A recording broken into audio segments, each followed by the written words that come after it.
What's going on YouTube? I'm Cooper. This is the Cooper Music Page, and today we're going on the spot with Chris Baker.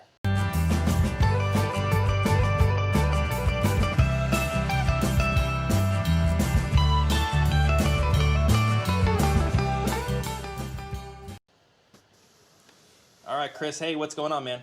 What's up? How you doing? Oh, I'm good. I'm scrambling today though.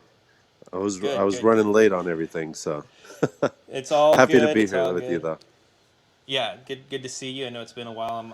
I'm on travel, obviously, so I'm doing stuff for work, and I have to be in this poorly lit and poorly sounded room. But I mean, at least I don't have roosters apparently, so Right? Can you hear them? a little bit. It's all day, every day out here. That's totally fine. That's totally fine. Living the Yeah, I simple could life, open the right? door and let them in, and you'll really be able to hear them. Oh, jeez. Yeah, they love to come indoors. I don't know. I don't get it. I thought chickens were Definitely outdoor not an animals. outside animal, huh? All right, so we're going to do a little on the spot interview. I don't know if you watched my last one, but the on the spot segments that I have are going to be more live in general, but I wanted to catch you before your new release. And we Yeah, basically go on the spot and interview these people, local musicians, local artists, local I bands. did. I did catch your one with Consolidate Limon, and You I caught did. that in person. I did not realize that I was going to be in a recording dancing Yes. behind the screen. Yeah, you happened to catch it in person, and you guys could probably check that out right there as well. Um, but yeah, so we'll get to know you a little bit, and then we'll do a little preview of the album possibly at the end. Sure, sure. Awesome, I awesome, got a little guitar ready for you. fantastic. So go ahead and introduce yourself, and tell everybody a little bit about you and your music. Okay, so well, my name's Chris Baker, as you can read. Right, where is it? Right there. I've been a musician performing. I had my first like non open mic gig back in 2008. So I've been at this for a while now. Um, I've kind of in my past primarily been known as a country guy. I Right. was always doing country, and people always wanted to hear Johnny Cash with that deep voice on the Johnny Cash. Yeah. And so country's always kind of been my label, and so these last couple of years I've really gotten into blues a lot more though, and so I wanted to. Oh, I was just noticing in the corner. Don't look down here. There's toilet paper there. Yeah, I'm you got to not. stock up. I'm not hoarding toilet You paper. got to stock up just in case the world starts ending again, because then It's it's a hot commodity. it's looking like I'm a hoarder back here behind me. You see music here and you see toilet paper. It's all The essentials. the The essentials for a essentials. musician. Yes. Oh man, I just spotted that. I had to call that out.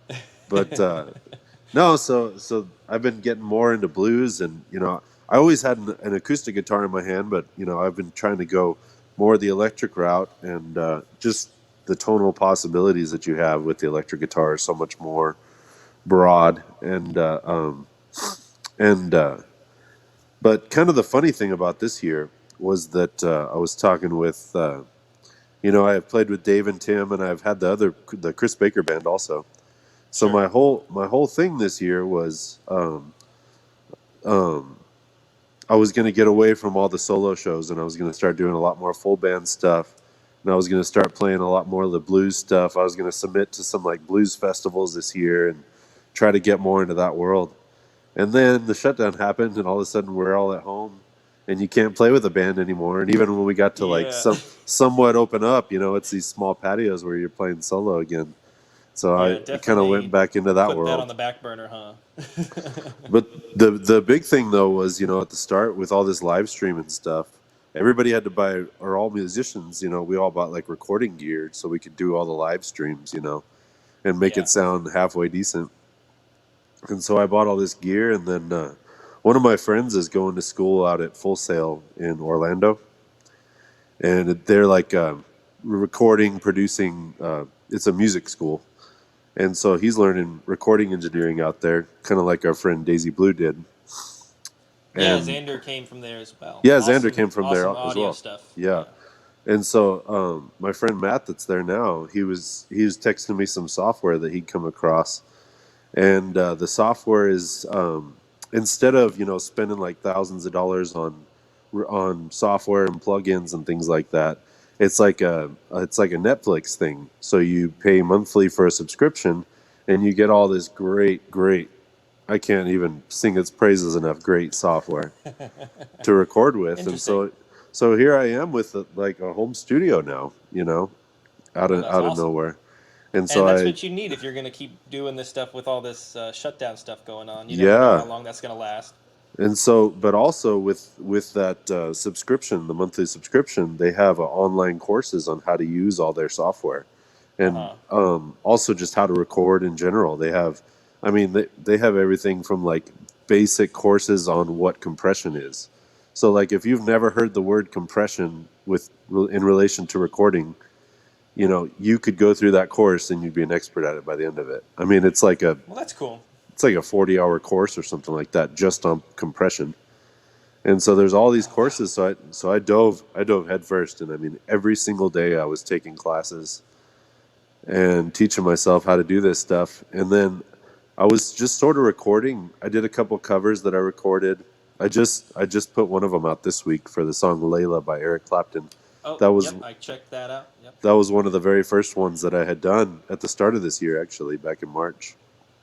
Oh, very cool. That was kind of my one of my guinea pigs, that as I would learn things I would kind of add those techniques into the song. And so that song went through so many iterations.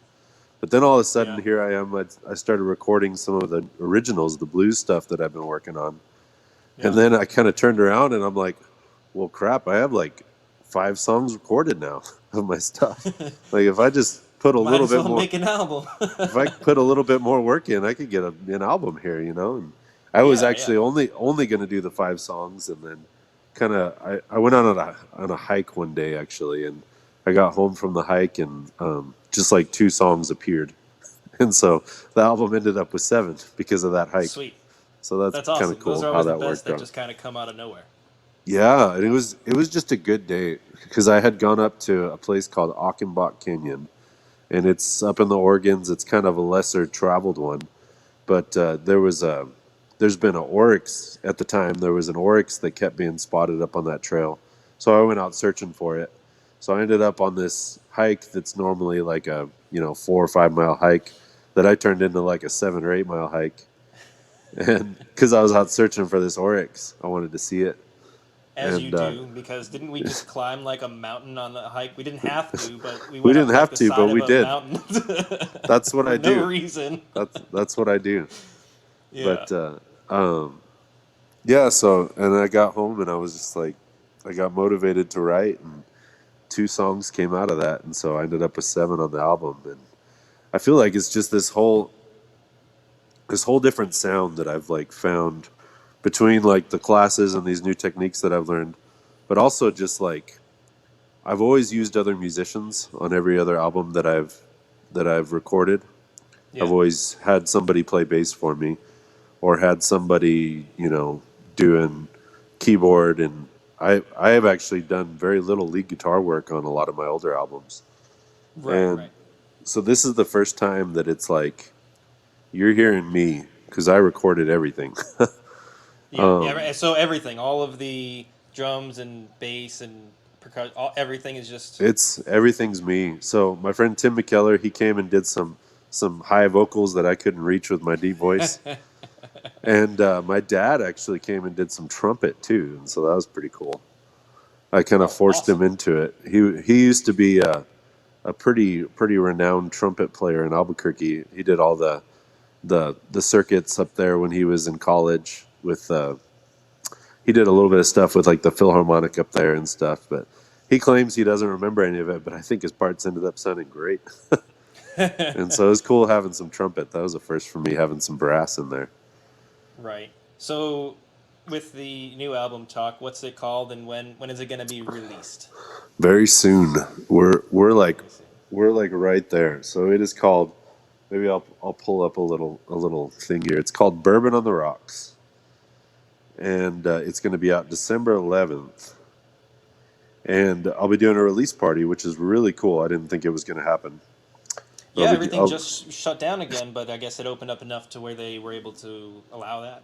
yeah, so we're going to be able to have it, and it's like a by reservation only. Hmm. Things are still pretty restricted. Yeah. But you can reserve a table and still be able to, come watch that. I don't have the image up here though. But um yeah, so December 11th will be the big day, and I'm also going to release it the same day on all streaming sites, and I'm doing a radio push. So Awesome. if you hear this from another town, let your local radio station know that Yes. it's gonna So it's gonna be luckily, available. the Las Cruces local people, that'll be at the Amador on the 11th, starting at, well, you got a reserve table, so go to six the Amador's six website, I'm p.m. assuming. So Yeah. six, because our new mandate is that you got to be closed by 9 if you're a restaurant, Right, right, right. and so six to a little bit before 9, as Yeah. close as we So can get to it. get your reservations in for that, and of course, if you're out of town, I have a fairly good mix out of the 3 followers that I have in here so far. But if you're out of town, it'll be on the Spotify and all that stuff, I'm sure. And if you're watching this in like 2024, it is still available for streaming. It'll still be available indefinitely. If you're backlogging on your Cooper music page You know, and you're when want, I, you're when it hits watching all big, his people will come early, back and watch the playlists. Yeah. see, you know, there were there's a few people that I follow, and I always, like when you go back to their early stuff, I always like Yeah. watching the progression of the page and how all that stuff goes. So that's why I Yeah, and then say for I those catch up on people, everything, and then I don't have anything new to watch till they come out with something 2 weeks later, and I'm like, well, I just binged all of it. It's like when you get that new show, and you're just like, I well, what do I know do now? YouTube is a dangerous thing for me, because I you get down those rabbit holes, and you keep seeing Right. the little thing on the side right here that's saying to watch Cooper's old video. It's like right It's here, like, yes, this is the Yeah, stuff I want to watch. It yep, knows. It knows. yep, definitely. So, tell me a little bit. I guess maybe the main message or the meaning behind the album. Well, okay, so this one is, I would say it's kind of like a journey for me because it kind of starts off and it's real happy go lucky. You start off with this super happy riff, and you feel like, oh, this is gonna be all good times on this album, and Yeah. but I feel like the first song is kind of just like, it's called I'm Good, and basically what I like to say is that it starts off and I'm basically saying, hey, there's gonna be some weird things going on in the rest of this album, just so you know, I'm good, I'm okay. This is just the disclaimer song. Yeah, yeah, exactly. And so the really what started the whole album and the whole idea for doing, bluesy kind of thing was the second track on the album is called Like I'm Falling. Yeah. And it's really about kind of um where I want to end up, and like, I don't want to get trapped in the same circles of doing the same things every year. I always want to be growing and doing more. And I feel like one of the things that's really easy to do as a musician is to get trapped into always just playing your easy to book shows. So like obviously like our stuff in Messia, and those shows are great, and we all love playing them. And it's just so easy to just only do that. You know, Yeah. that's the comfort zone, and so it's kind of a song about saying like, okay, well, I gotta push myself out of that comfort zone and find what's like next for me. And that's really the message that a lot of this album kind of conveys. And also, as you know, I got married this year, and so there's a couple tunes Yes. on there that are Congratulations. that are about the wife, and kind of how that change has happened in my life. And one of the songs is already out there in the world. It's on my YouTube and on my Facebook. It's our wedding video. I did the music for our wedding video, and Right. so that song is called Paige's song because that's her name. And so Was that I added that one the on Def there. Leppard-ish kind of '80s rock ballad that Yeah. you wrote? The one So from the so that wedding. was what she told me. So I was writing this like sweet, like I showed it to her, and I was writing this.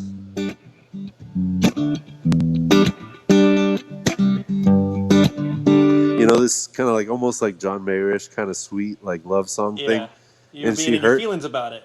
she heard it and she was like, I don't like it. Not for me. She was like, that can be another song, but that's not going to be my song. And she was like, I want a hard rock '80s ballad like Def Leppard, like Poison, something like that along those Journey, like that. She listed a few songs and she was just like, it's got to be something like that. And so we do. I went as big as I could get on that. That's awesome. You know, she wanted that big old '80s, distortion. Can't even do it with this guitar.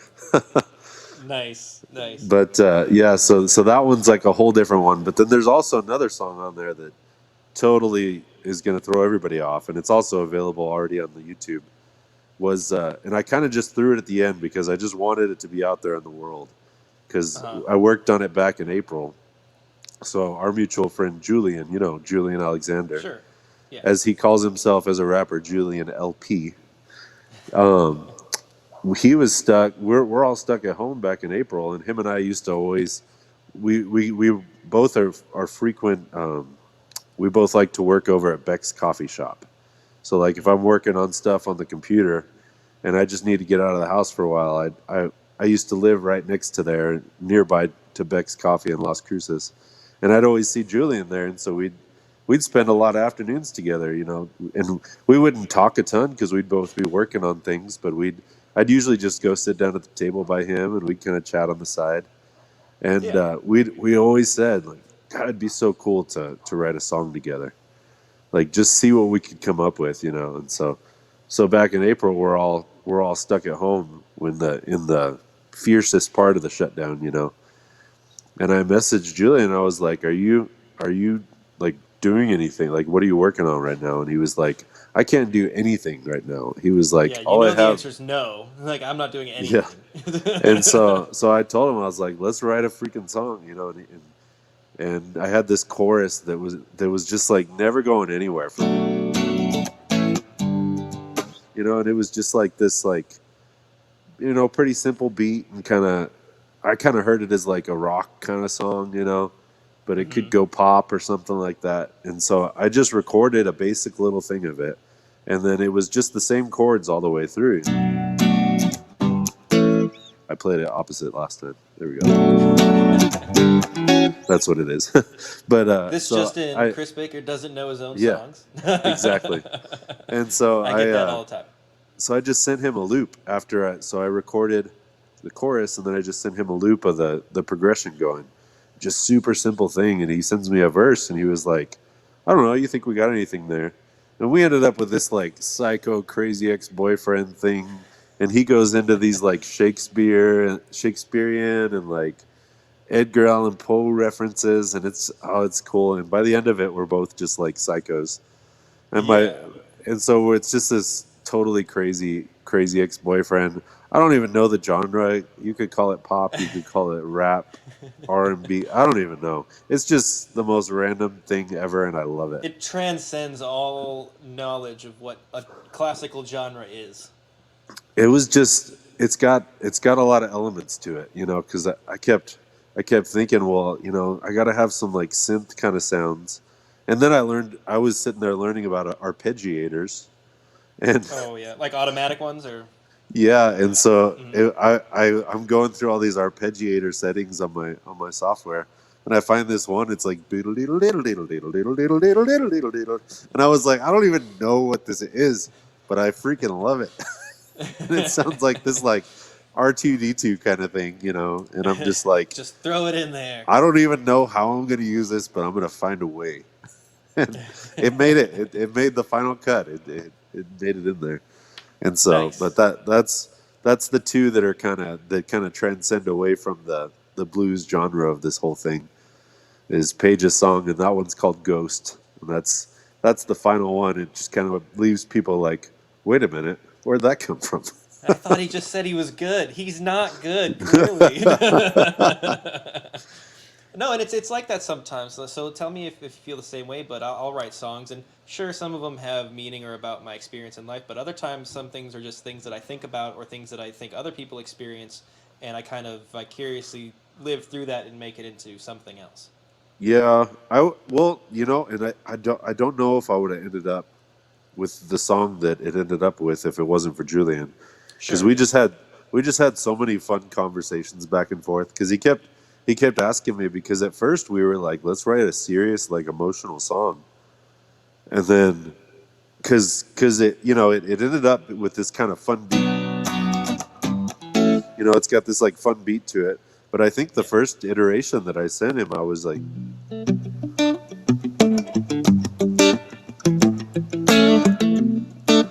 like it's got some like emotion to it, and it was a lot slower.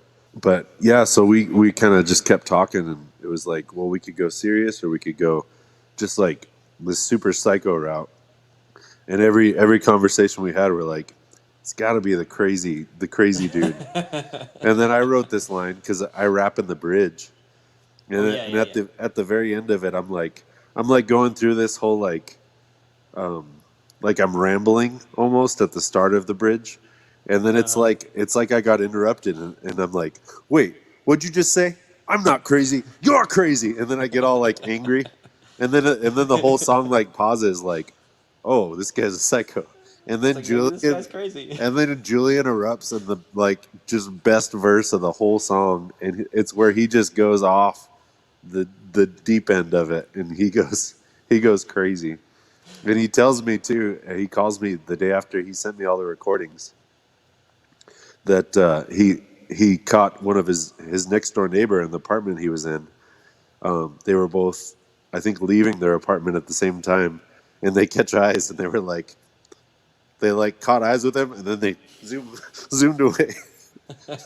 He was like, I think they're terrified of me because I think they I think I don't want to talked know to what my goes on in there. they think I talked to myself. Yeah. So, that was just such a fun thing to do, and I actually had planned to just release it as a single, but it just made sense to throw it on here and just have some fun with it. Yeah, sure, sure. Yeah, but the rest of the album is very it's got a theme to it for sure. You got that blues theme, um and I think there's definitely a message of who I am as a person and an artist and a musician that I hope people attach themselves to and can recognize, and maybe find something within themselves that maybe will spark. That's always kind of the fun thing about music, is I've written songs, and someone will come up to me and be like, oh man, that song made me think of when I was at the lake with my dad when I was a kid. And I'm like, oh shoot, that was not about my dad at all. But I think it's still so cool when people find those like different meanings about it. Yeah, that's the Like, cool part is showing your expression and how you feel it, how you feel it comes across, and then it can come across completely different depending on who's listening. well, and it's kind of like, like there's some songs that you hear and it just solidifies in you as much as possible that you are correct that pineapple is disgusting on pizza. Uh, I had to sneak so that in funny there somewhere story. today. So funny story for my song Fact. I had Chris do some work on that song as well, and he got to the lyric sheet in the studio and he was like, "I can't do this." I was like, "Oh, Not in what's good wrong?" conscience. He's he's like, "No, I can't do a song that encourages pineapple on pizza off of principle." I know. It felt so wrong. But it felt so right when it was done. We have a great backwards section in that song that completely went wrong when we recorded it, and then we were able And to it make it just work. sometimes those happy accidents. And I was so proud of myself when we recorded that in reverse, because I did it all Nashville number system, so I put it all on paper as numbers, and then I just read it backwards, and it worked. That probably makes no Totally not. sense It was to supposed to be the non-musicians right easiest now. thing for you. So we weren't in the studio at the same time for this. It was supposed to be the easiest thing. I said, "Hey, record this part, and then I'll do a part backwards over it." And they were like, "We got to record this part backwards." And they told me how they did it and with all this math and everything that Chris did to make it happen. And I was like, wow, that's the long way around because go ahead and reverse that and it's going to play forward. Yeah. As long as it ended up working, that's all right. And it came at the timing was perfect. Everything was great. So whatever you did, whatever math you did worked and it came out great. That's what I tell people. Whatever stage you're at as a musician, if you just use a metronome in your early practice days, the rest of your life as a musician will be so much easier. It's Yeah. all about that metronome. That's the only reason that Yeah. ended up working. Oh yeah, That's absolutely. my little PSA to. Timing is huge for a lot of things. When you're playing That's with my. yourself, you don't notice it, but when you start doing like the open mics like we used to do and everything and playing with people and You it learn. becomes a big and important. You learn quick the importance of it. Get that TikTok down. Yeah. So you were talking about your songs and everything and how, your past songs. So this is your fourth or fifth album, I think? This will be number 5. It'll be my Number 6th five. release because I did release a single earlier this year too, Mm-hmm. in the middle of the quarantine. But yeah, this will be my 5th album that I've done, which is crazy to think of. This is like I forget what I'm at. This will be like 30 some songs that I've released to the world now. I think Oh, I'm to wow. like I 30, don't even, I didn't 36 even or think it was that 37. much. Yeah, I think no, it might even be more than that. Yeah, 20s. No, I'm to like 40. Yeah, this will be like 40 some songs that I've released to the world now. Wow. And yeah, you look back and I mean, each one of those, I mean, you've done an album, so you see like how much work it takes. Each song you do is a lot of work. Each Oh, yeah. individual song, and then putting it together on an album and stuff. It's so much effort that you got to put in to do anything with music. And then I'm not signed by any label or anything like that, so any of the promotion stuff that I do is all 100% just me doing it. And so once you have the music, I always laugh because so my first album, um, I released about the same time as a friend of mine, Daniel Park, had released. I think it was his like second or third album, and he was kind of my like sensei that taught me everything I know. And he's off doing other stuff now, but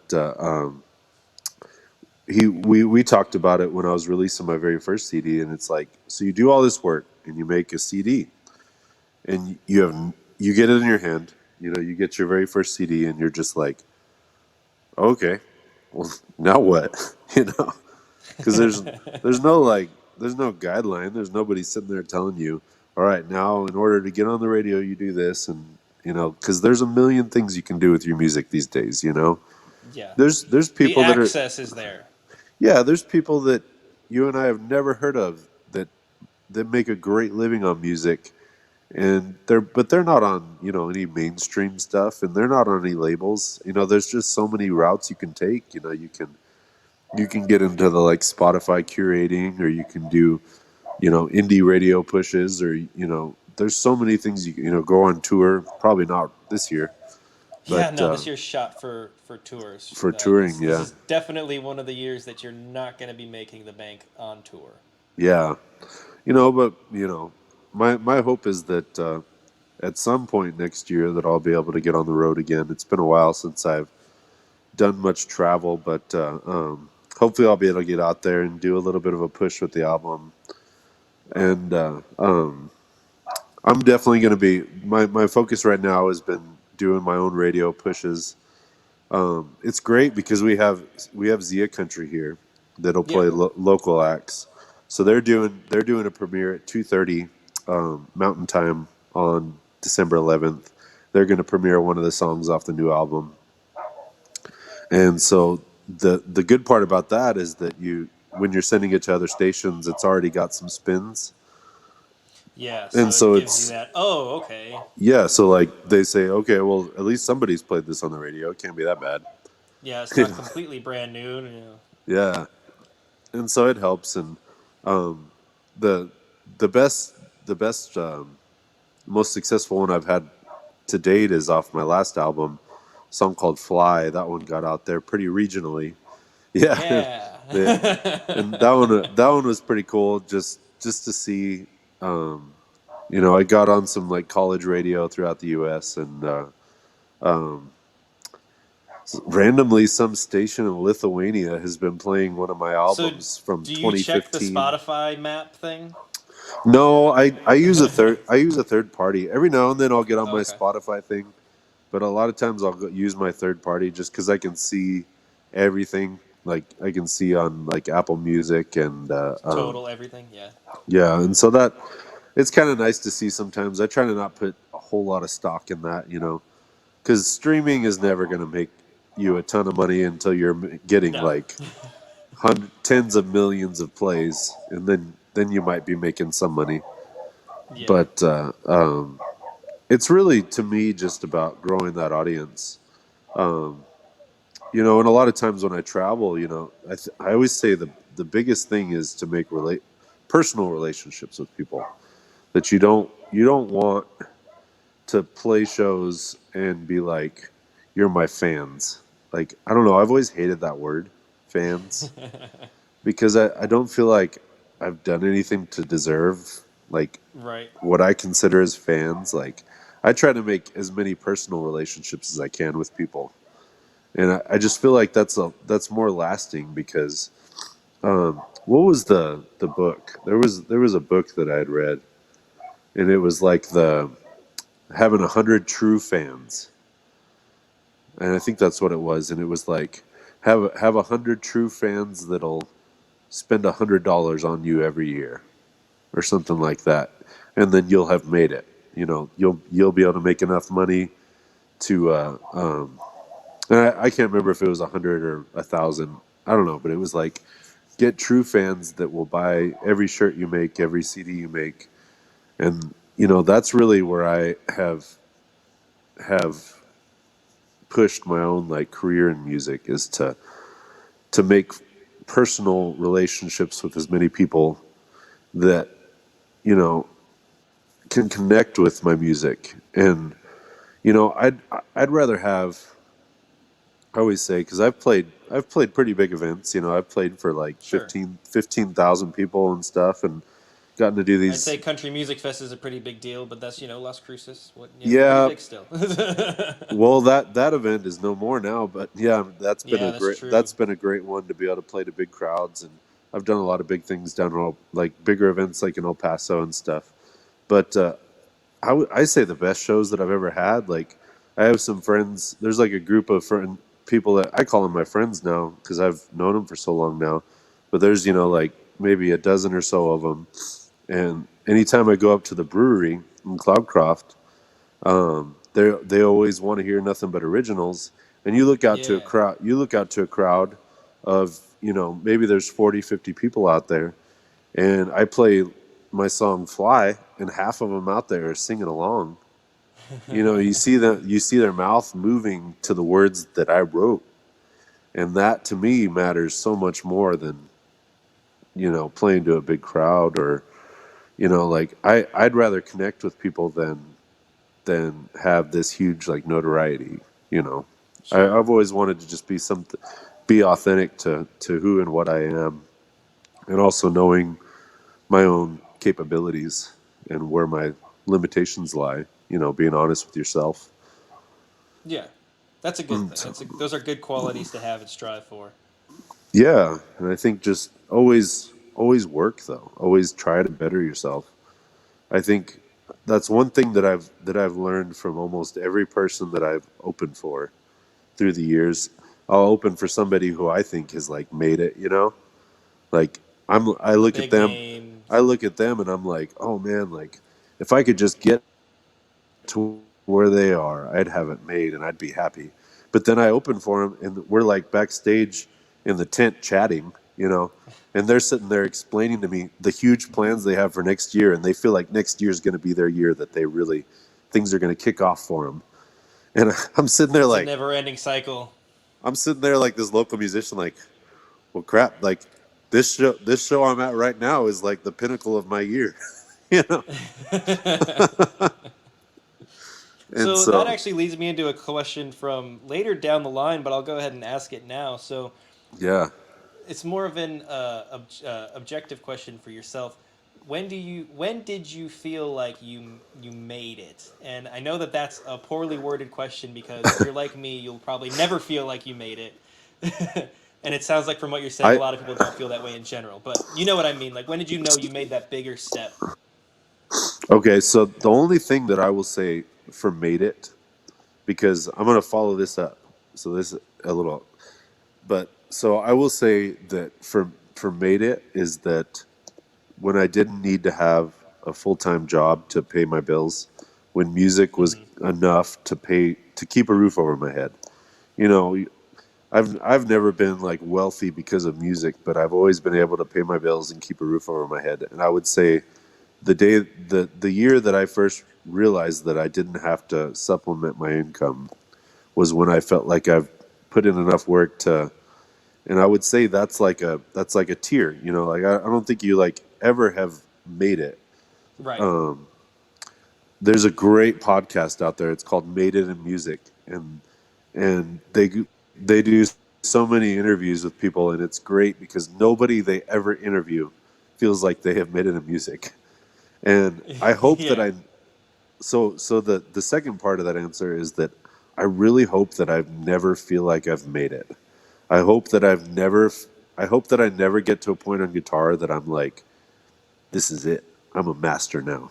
You know, like I hope I've never say I have made it in my career, because I feel like the moment that you call yourself a master on your instrument, or saying that you made it in music, is the day that you stop working hard and Yeah. pushing. You don't want to get complacent and lose that drive. Yeah, so I really hope that I never truly in my heart feel like I've made it. And that's the honest answer to that, is that no matter what I accomplish or what I do, I hope that I always want more, because that's kind of who I am as a person. Like I've always reached, you know, you reach the milestone that you've been working for, but then you just make a new one, you know, Yeah. and Exactly. you're always trying to expand on what you're doing and getting better. Yep. That's exact. I agree 100%. Hmm.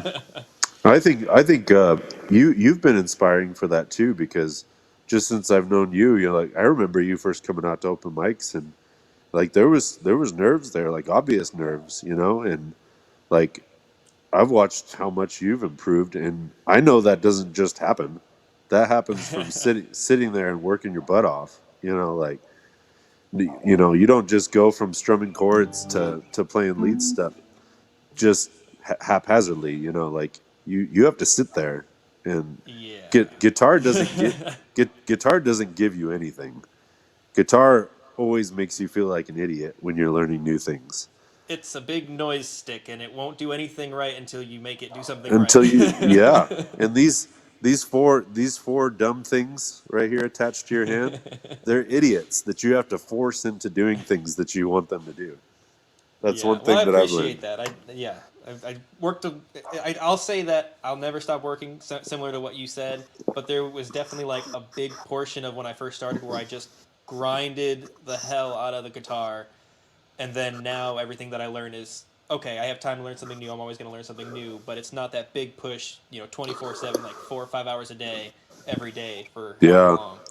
well, and that's one thing that surprises a lot of people too, is that they'll ask me about like I get asked that fairly often because of doing music full time.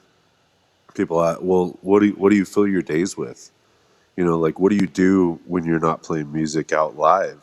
And you know, this year obviously it's been the recording studio, Sure. and you know that's where a lot of that time has gone to. And but practice. I mean, like my big thing this year at the start of the year was like, okay, well, if I'm gonna be learning all these things, I actually took some time off from practicing guitar, because I mean, most days I do pick up the guitar, like Sure. almost every Absolutely. day.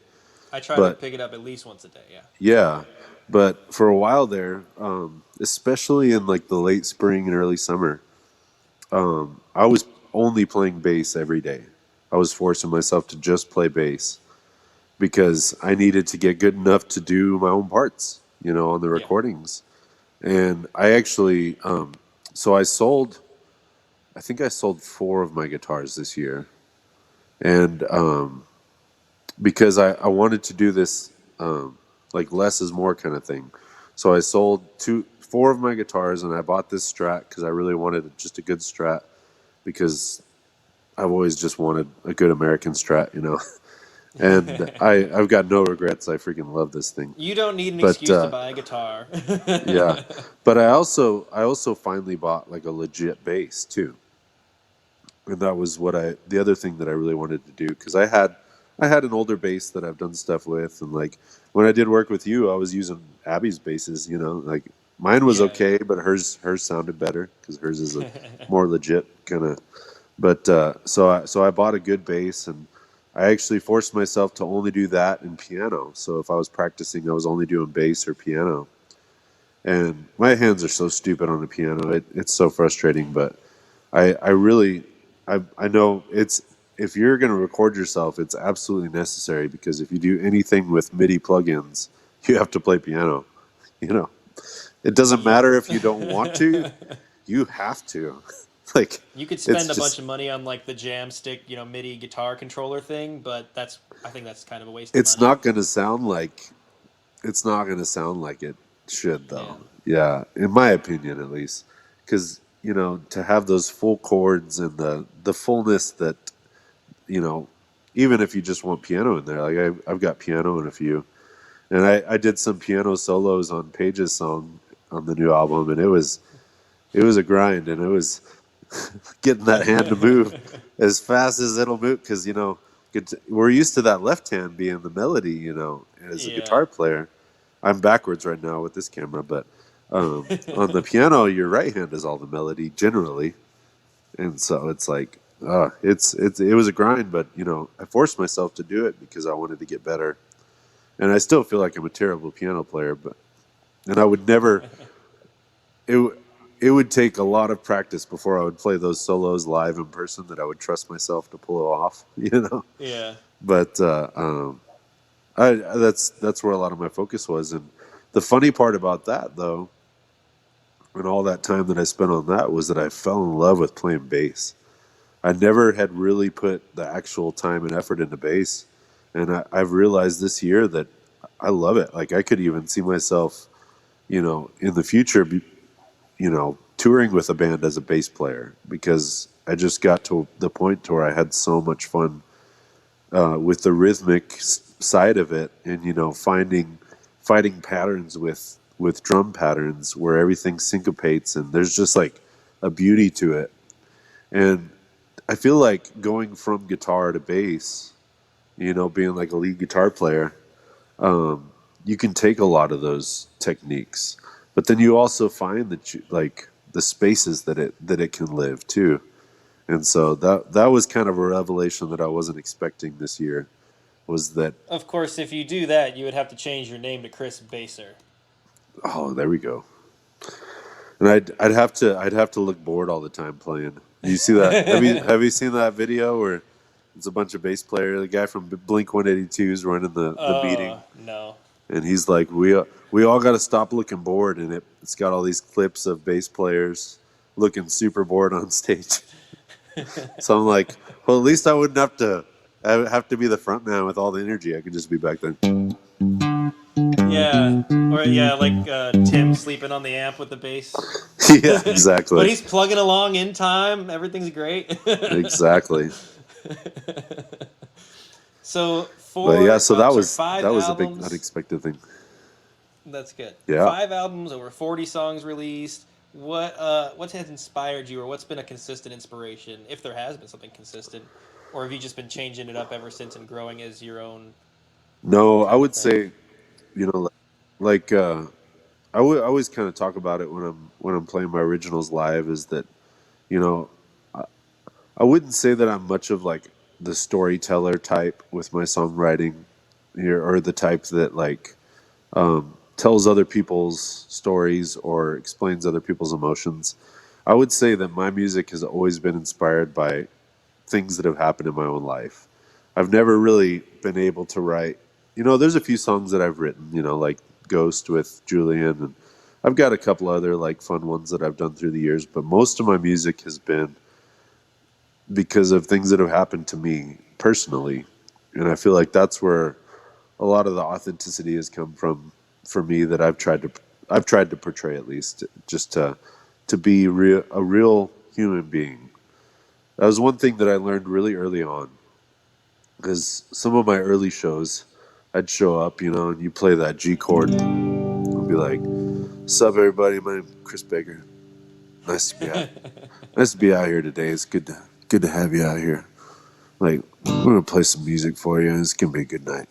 You try to be this cool guy, but I'm kind of a dorky guy in real life, and like that's not at all who I really am as a human being. And so I've come to realize that, like, people really would prefer to see the real person that exists day to day. That's who they want to follow. And, like, if you're writing songs about things that really happened to you, it probably happened to somebody else too. And Sure, so yeah. there's some reality. And unfortunately, there probably is people that in the world besides you that like pineapple on their pizza. And you know There is a following. it's unfortunately. But so, but it's like, if you're being real to who you are, then I think there'll always be people that will get it and jump on board with and believe in what you're doing. And if you've ever watched one of my live streams, you know that I Yeah. don't really try to be cool Well, yeah, I'm sure anymore. anybody that doesn't know you would never guess that you're one of the best, Star Wars trivia nerds to Oh have on a yeah, team. yep. Oh yeah, Star Wars geology quizzes. Definitely geology, yeah. Yeah, So, with the progressing, always learning, what is the most recent thing that you've learned with the guitar? This with the could be guitar. a scale, a technique, whatever you've just learned recently. Okay, so actually, one of the things that I spent this quarantine working on was open tuning stuff, and Ooh. trying to get better at all of that. So I have two songs on the album that I used open tuning on, actually, which was really fun, and just getting better with the slide too.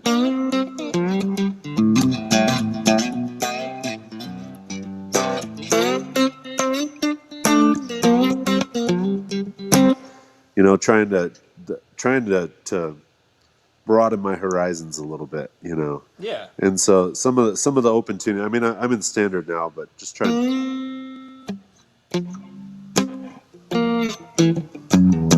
You can emote a little differently with a slide in your hand.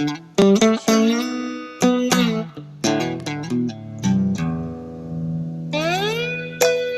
You know, and so that was something I spent a lot of time on. I was always awful with the slide. I never could find the spot. Because when you're playing on a fret, you hit you gotta be inside of the fret, but when you're on the slide, you gotta land right on top of it. Yeah, there's a lot of slop and forgiveness with your hands fretting a Yeah, note, but with the but slide you then got to be pretty but then on. you learn to trim, and you can fake it. Yeah, that's what's breaking my brain right now is the left and right, vibrato, not the up and down vibrato. There you go. You just go all over the place. Just let it be whatever it's gonna be. So that's been a big thing for me, is learning the slide. And it was very challenging. But one of the songs, it features very prominently the slide guitar, and it was a blast. And I got my hollow body guitar out, threw it in open D, which is a very low tuning for a guitar, and Yeah. it's just got this disgusting distortion on there, and it sounds super gross. But then I got this bright, clean Strat on top of it, and I think it's just such a cool sound. And I had some guitar tone is one of those things that I have so much fun with, and that was really a fun part about doing this myself. Because a lot of times when I've recorded in the past, I'm on someone else's time, right?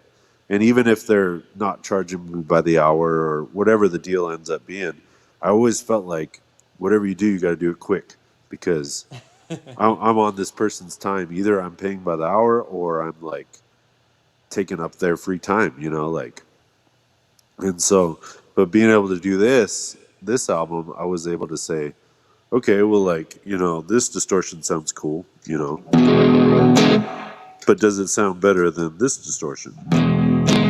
You know, and you got like all these different options, and then you mess with, you know, your tone knobs and stuff. And I was really able to just sit there and be like, okay, well, what sounds best for the sound that I want? Like, what am I hearing in my head, you know?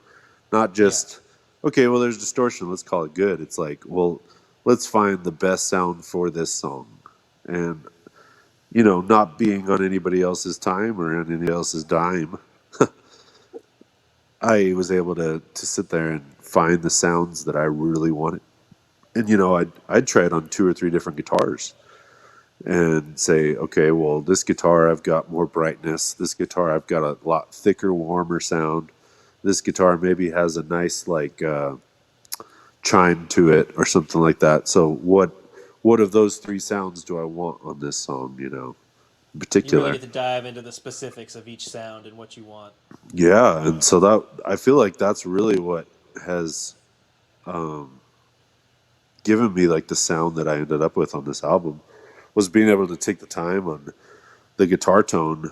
And I've learned a lot of different things about recording guitar too, that technology has changed a lot. Is I don't want to get too like technical, you know, because non-guitar players That's a different video altogether. I'll lose them immediately. But technology has come a long way on recording guitars, and you can do a lot more than you could, you know, for even 4 or 5 years ago.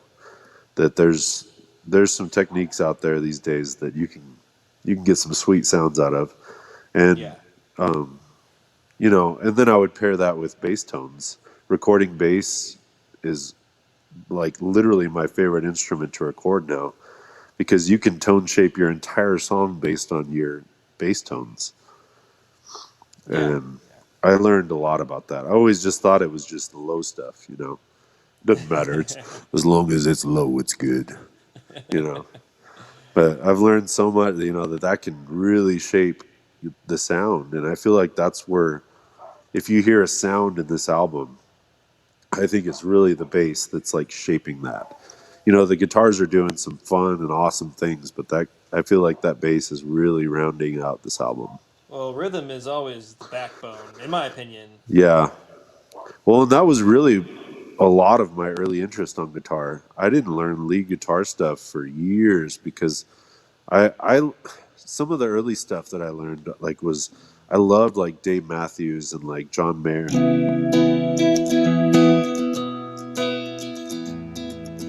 Some of those rhythms and stuff. I mean, they're just beautiful, and Yeah.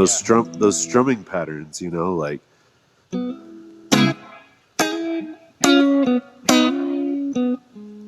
you know, just some of those like patterns that you do. And yeah, there's some like lead aspects in there too, but just But the it's all patterns feel and rhythm and for sure. your attack and like which pickups you're using. So like rhythm stuff, I mean, like you said, that's everything. Yeah, for sure. Yeah. So it's, with all the rhythm and the lead and mixing it up and everything, you do a lot of cool stuff with a looper pedal. And Hmm. tell us a little bit about nothing crazy, but tell us a little bit about how that started, when that started, and how that all came together for you as kind of like what Um, I see you doing mostly at live shows. yeah. So when I play solo, I use the looper. I think I got my first looper in like 2009, somewhere around there, 2009, 2010, and I really didn't use it a lot early on. Like I would really just use it to put 4 chords down and then be able to like so okay so for me the looper, a lot of people that I saw when I first started using the looper, they used it to show off how good they are at doing a lead. You know, this is how good I am at lead guitar. That's what they would use their looper for, just so they could have 4 chords playing and then just show up. Sure. This Everybody is gets to how showcase the this is how fast pentatonic I can scale. play. Yeah, exactly. This is how fast I can play a pentatonic scale. But Yeah. to me, the looper has always been about making the song better. So if I use the looper for a song, it's because that whatever I'm doing, even if I'm just laying down a percussion track to play along with the song, the only reason to use the looper for me is to make the song better for a solo show.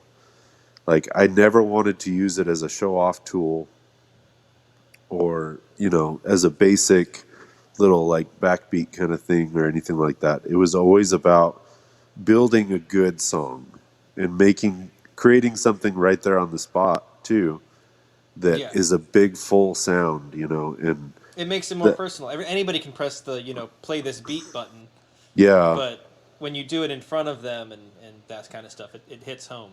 So that to me has always been the use of the looper, and I mean there's sometimes that I'll throw in like long solos or something, but it all depends on the crowd that's there too and stuff. Sometimes The you get a crowd energy. that's just into that, but it's always been about making good songs, and that's the only reason that I've ever used a looper is to make good songs and make them more full. Because I mean, a lot of my shows that I have, and like I mean, they're 3 hours or more. 3-4 Yeah, hours, that's a and lot of time to fill. and sitting there for 4 hours just strumming 4 chord songs. Uh huh. There's a monotony there. But I also think if you're using a looper and you're doing a show that long, you better not use it every song. You better have some songs that you just strum some chords and not do anything and Yeah. just sing some meaningful lyrics. But I think it's just a tool that you can use to make an entertaining. Because the one thing that I always try to tell musicians, especially for those kind of shows that you're sitting there solo, is that nobody's there because they think you're this great thing. You know, there's some people that might be, but you're there to make that place that you're being paid by money. You know, Yeah. when it comes down to it, and so you got to do the right thing for the venue. And so if it's a place that just wants background music, set your pride aside. You're not going to hear applause the whole night, but you better play the right type of music that's going to keep those people in their seats for those whole 3 hours. And Yeah. so I think it's just a good tool to you know because also if you're playing solo at a place that needs you to be upbeat and nice and full and have a big sound, you can be a solo act and have a big loud rowdy night of it all by yourself without needing a band to back you up or anything like that. Have like a full So it's sound just a cool tool as a for single person. Yeah. yeah. And I spent years finding my sounds for that. Having an octave pedal is huge, so you can have that low end that balances everything out. And I have that whole pedal board that I use for my looping stuff. Every single thing that's on there is to make loops better. There's nothing Right. on that entire pedal board that doesn't relate to my looping in one way or another. And so I think it's one of those things. And looping's cool because I've never ever heard two people loop the same. Everyone Yeah. figures it out their own way. And so it's just this pure creativity. It's what can you make by yourself on the spot, you know? Yeah. There's And definitely a learning curve, and there's definitely like that. Oh, yeah, if I do nothing, then nothing happens. It doesn't help me at all. right. I think another thing that I learned pretty early on with looping too is to be as fast as possible. If you're sitting there and you do 4 chords and then you wait for those 4 chords to run out and then you do hit your guitar for the bass and then you wait for that to run and then you do something else to fill space. And Yep. if it takes you like 3 minutes to build every song, people are going to lose you. And so Absolutely. I sat at home and I would learn to like sing while I did this, like while I'm doing the kick drum. Yep. Baby, can't you see this? Baby, can't you see this? And it's like Uh huh. every aspect that you're building, you just sing over the top of it, and everything can go smooth And the freaking master of all masters of that is Ed Sheeran. I mean, Oh if you yeah. watch his solo stuff with the looper, I mean, there's no It's like he's downtime. mixing a whole album right there in front of you. Yeah, and there's never downtime in what he's doing at all. And Yeah, that's always been my goal, and I'm still not as good at it as I need to be. And so I still work on it all the time about trying to sure. be faster about all my loops and everything. But yeah, it's a great tool, and it's the fact that I do that, I feel like um, has got me a lot of shows that I've probably wouldn't have been able to have otherwise. I've gotten to do some cool events in Vegas that they wanted a solo act, but they wanted someone that would bring some super high energy. Yeah, that And sounds cool. yeah, and so some of the stuff I've gotten to do out there is literally only because of the way that I can do the looper. And so I mean, it's definitely worth the effort when you put the effort in. You see the dividends paying off eventually. Oh yeah, there's definitely a learning curve though. Oh yeah, and it's another thing like we were saying with guitar earlier that like that looper won't give you anything. And the one that I have now too, I actually sacrifice having a undo button. I have no undo button, so if I mess up at all in my loop, it's square one. Yeah, And but I have some other really cool features on there because I don't have the undo function. So it's like a trade off. That when I bought that looper, I made that decision, and I I just said, okay, well, I have to get better. I have to get to where I don't make those mistakes. Or if I do make a yeah, mistake, there's times where I'll totally blow it, but then I'll just like pause the song, but I'll keep singing, and there I am hitting that kick drum again, and then I'll build that guitar back again, and then I'll throw the bass, and then all of a sudden it's back to that full loop, and nobody even knew anything happened, you know. yeah. I totally And meant so to it's stop everything and make it dramatic. Yes. it's just about being adaptable, and that's I think that applies to if you're playing in a band, if you're Hmm. doing anything with music, you gotta be adaptable. I think the worst thing in the world is when people stop and they're like, "Oh shoot, I messed up. Do you guys mind if I Yeah, yeah. Do you guys mind if I start this song all over again?" Just play the music. It's man, and it's like I feel like I have never played with a musician that doesn't hit wrong notes. Sure, absolutely. Everybody does, and it's not about how you play those wrong notes. It's always about the next note. I forget. That's not my quote. That's somebody. Yeah, yeah, yeah. That's I think I've somebody. heard that before. Yeah. Yeah, That it is not the wrong note doesn't matter. It's the next note that matters. right. Absolutely. So we're gonna do some quicker, classic questions, whatever the things you get asked all the time by other musicians, at least, and then we'll go into a little live performance. I know we're going a little Cool. long, but I hope you're good for another couple minutes here. My bad. I become a rambler when it comes to these kind of You're things. totally fine. I love talking about all the gear and stuff and all Yeah. this stuff. So Yeah. Don't hopefully everybody else enjoys it as well. don't get me started talking about gear and guitars. I'll go all day. Everybody Oh, we're knows that gonna about me. start. We're gonna go a little bit. So what was the first thing you learned to play? The first thing I learned to play was oh, let's see. It was a song by this guy named Jason Bolin. I was really into Texas country when I first started, and it was like cross Canadian ragweed. Pat Green, Jason Bolin was one of them, and Corey Morrow. If you're not from Texas, you don't know those names, but if you are from Texas, you're like, yeah, freaking love those guys. But that was all the music I started with. Was I was living in Abilene, Texas when I first started playing guitar, and that's what all of us were listening to. And what there Sure. was Yeah. another friend of mine in college that was learning guitar at the same time, and we were all learning the same songs. And they're all just four chord, just G D E minor C, and Yep. you could do half of those songs out there, but throw the capo Nice. on, figure it out. Yeah, you get all of them. Yeah. Yeah. So what's your favorite song to play live? Ooh, my favorite song to play live. That one changes all the time. People ask me that all the time, but if These it's were the always asked questions. yeah, so if it's a cover right now, it's probably "Somebody to Love" by Queen. Just because it's super challenging and it takes almost my entire range of vocals to get there. So that one, Even if after it's keying it down.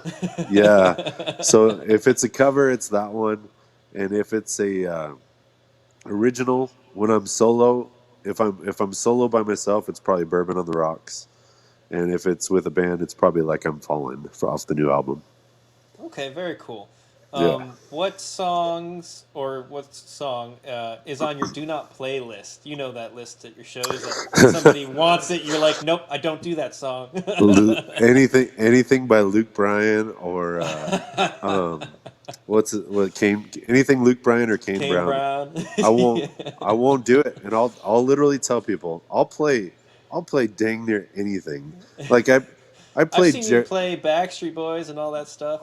I'll do that. Taylor I'll do that. Swift. I'll do that right now. I love those. But no, um, I played like "Joy to the World." The Jeremiah Was a Bullfrog. I did that on my Uh huh. last live stream, but I won't do Yeah. Luke Bryan or Kane Brown. Sorry, that's where my line exists. Draw the line.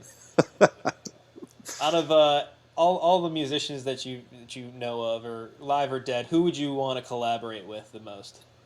Oh man, I don't think I've ever been asked that question. Ooh. Um, you know, I would like to. I think I would like to take like my modern blues take with Johnny Cash. If I were to Oh, if I were to do that, I would like to see what we would create in like a modern setting with Johnny Cash. nice. Johnny Cash is another one that I was just thinking about the other day. That he's more of the combinate. You think of him as simple strumming songs rhythmically, but he does a lot of like the bass work on the guitar with the over the bass kind of lead work with It's the the chords. it's actually fairly complicated patterns for that Johnny Yeah, Cash sound. Yeah, it's a lot deeper than it sounds, and I just realized that not too long ago. yeah. That'd be cool. Your musical guilty pleasure. What do you listen to that nobody would expect? um. Okay, so my favorite one of my favorite rappers right now is NF. I can't get enough of that guy. NF. Okay. NF. He is freaking just the pinnacle of it for me for rap music. And I could listen to his album. I think it's called The Search. I think it's called his most recent one. I can listen to that thing on repeat. It's freaking incredible. It's like cinematic rap music, if that makes any sense. Interesting. It's Interesting. I'll it's have to check worth it the out. I don't know. Yeah, I don't know who that is. it's worth the listen. Yeah, the song "The Search" off of that album, just Okay. yeah, it's and you'll be like, wait a minute, this is not like Chris Baker's music at all, but it's incredible. I will check it out. What kind of strings do you use? Gauge or brand or whatever? I used to be like 13s Oh wow. for the longest time, but I'm a D'Addario guy. On my acoustic semi-electrics. I'm just getting into their extended play electric strings. I don't know exactly what my opinion is on them yet, but I've Hmm. always just used the basic D'Addarios. Um, I think I just got the XPS. Is that Diadario? Is that who that? I think that might be DL. Oh, I just got these. Oh yeah, yeah, on the The acoustic, yeah. phosphor bronze acoustic ones. Yep, those look like Yeah, the medium those are just gauge. sitting there. So I Yeah, use so these are tens actually. okay, yeah. So I use what do I use? The custom lights on my acoustic, and I use I think I'm at a no. I'm using 12s on my electrics now. Nice. I kind of go back and forth between 11 and 12, but I think there's 12s on here right now, at least on this guitar. I think my D'Angelico has 11s on it though. Nice. What about picks? Size, gauge, This one, no. that one. Um, The I use generic pick number one. they used to be called Snarling Dog, and I think they're called like I don't even know what they are, but I like anything from like .73 to like one, like medium, Thicker. ba- Yeah. basically medium. But I can go a little thicker, but right around a medium. Nice. It's got to have the little grippies though. I don't know if that'll Oh, I don't show know up if you on could this. see it, but I know what you mean. So you don't Can you slip. Yeah. can you see where like the color changes there? Yeah, Yeah, a little bit. I gotta have the no slip grip because I was using a Cooper pick for a while and it would just go Yeah. pew and fall. Yeah, so I think it lasted one song, and then it flew into the Yep. crowd somewhere. I tried using it at like two other gigs too. I Yeah, actually just ended up where it would just end up in my little pick holder, sure, and yeah, for the show, just so I had this cyan colored pick hanging out up yeah, there. it definitely stands out. Yeah. What's your favorite gear brand? Do you have a favorite gear brand? Um, I'd probably have to say, okay, that's like a loaded question to ask me. Um, my my love for the Bose systems is very deep for my PA system. Some people hate them, but I don't think there's anything better for what I do with music. Um, and when it comes to my amp for my electric stuff, I got that Quilter amp last year, and that thing just like stole my heart. Oh yeah, It hmm just like ripped it out and put it in the guitar amp, and that's where my heart exists, is in that guitar amp now. forever. What's out of all the guitars you own? I know you have a few. I see a couple cases back there. What's the favorite one in the group? The favorite child? It'll never not be the my acoustic, my Guild. It's a The Guild Guild. D55. It's the top guitar that Guild makes, and it was one of the last years that they were in Pennsylvania, in the old factory. And I actually just last year got it spruced up with stainless steel frets, and it's the greatest acoustic guitar on the planet, in my opinion. I love this Strat, and this thing has really changed a lot of what I do, but that acoustic is the one that like it'll be buried with me like this. No, hopefully another musician will end up with it and will put some love back into it, but that one Very will cool. never ever leave my collection no matter what happens. You can tell how much affection I have towards that guitar. Yeah, that Yeah. guitar and that amp are the the two things. Yeah. What's your I favorite? love gear. This is dangerous Yeah, talk. I yeah, love I know. gear. I was gauging whether or not we were gonna dive again, but we're on a good path. We're on a good path. I'm trying to What's keep them short now.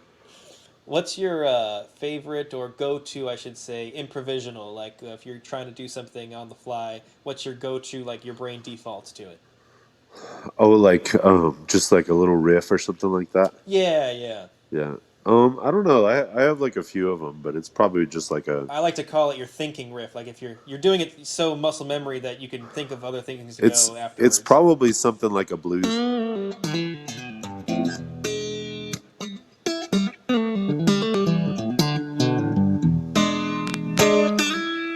Probably just something like that. Little piddle around in E. Little flourish, yeah.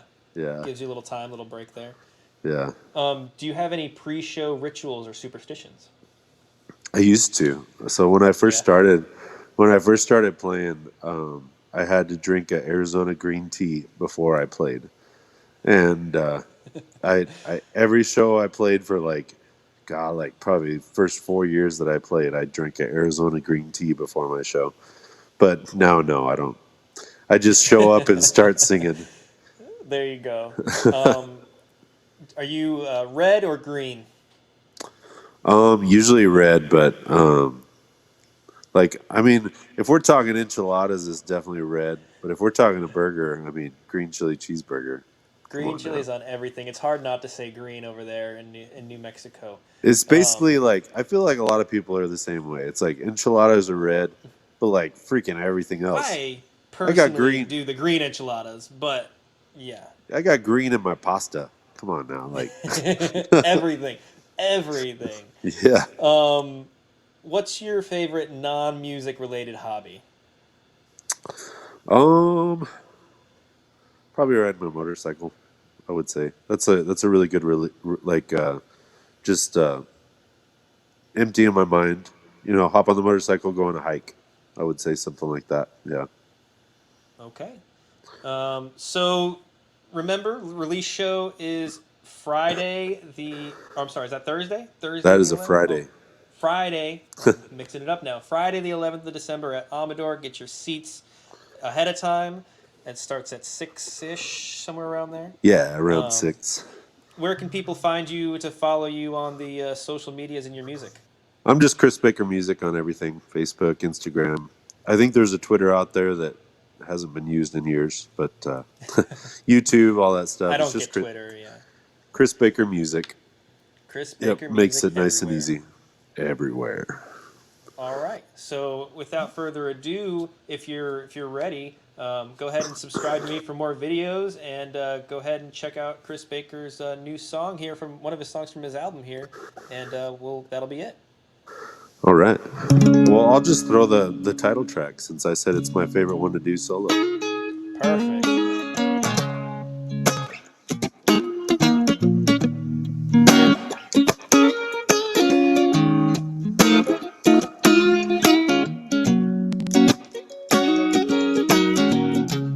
My body feels like it's late December. Might need to take a little rest. I crave the taste of that Kentucky bourbon with a block of ice on my top lip. You make me feel warm inside. Forget all the troubles that I hide. Nothing else makes me feel alright. Like a bourbon on the rocks with you tonight. American grown, American made, aged inside a charred oak cask. Nothing else quite gets me, puts me more at ease. With you right next to me, what else could I ever ask? You make me feel warm inside. Forget all the troubles that I hide. Nothing else makes me feel alright.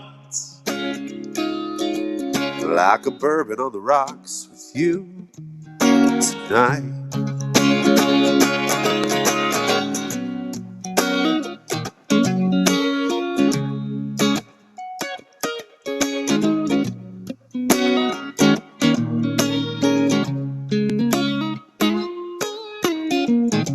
Let's take a drive, go far enough out, no cell phone, see the Milky Way. I'll light up a fire, red river sky. We'll watch the smoke rise and fade away. You make me feel warm inside. Forget all the troubles that I always hide. Well, nothing else makes me feel alright. Like a bourbon on the rocks with you tonight. Ain't nothing like a bourbon on the rocks. Oh, there's nothing like a bourbon on the rocks. Oh, tonight. Oh, oh, oh.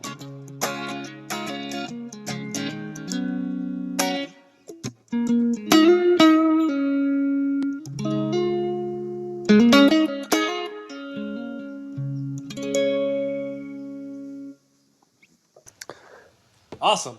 All right.